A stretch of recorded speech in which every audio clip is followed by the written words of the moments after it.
Kasara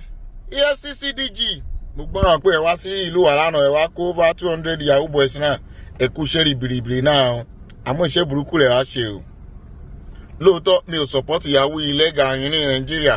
even everywhere illegal rin àmọ́ ìgbà tí gọ́ọ̀mẹ̀ntì gan encourage you to ẹ̀rọ nǹkan kí lè fẹ́ kọ́ ṣe àmọ̀yẹ NYSC certificate jẹ́ pé ọ̀kadà wọn fi ń gùn kò sí iṣẹ́ kò sí kankan hàn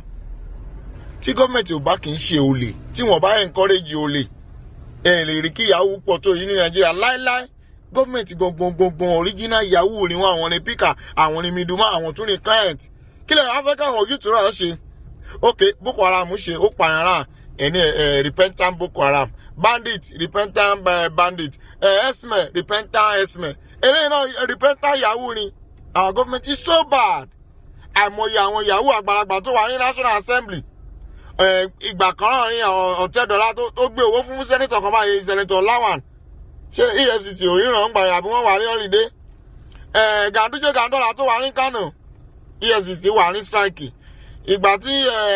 àwọn ọba kan náà tó ní àwọn wá owó $2 million tó mísì nínú palace mi ò mọ̀gbà tí ọba bẹ̀rẹ̀ sí rí ẹ́mbàsì nínú palace EFCC rí sí kiri ń gbà yẹn o ẹ̀wà ń sọ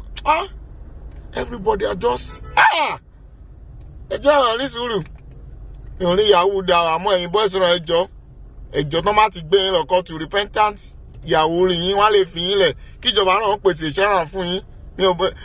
ìjọba ló fà á mi ò blame anybody ìjọba gangan náà ló fà á ìgbà tí ìjọba gan fúnra ẹ̀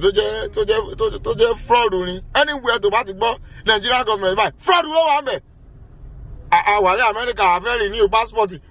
nǹkan tó jù wá rí gan-an òun ló rọ̀ lọ́kàn yìí Nigerian government fraud Nigerian government yahoo àwọn nonsense people.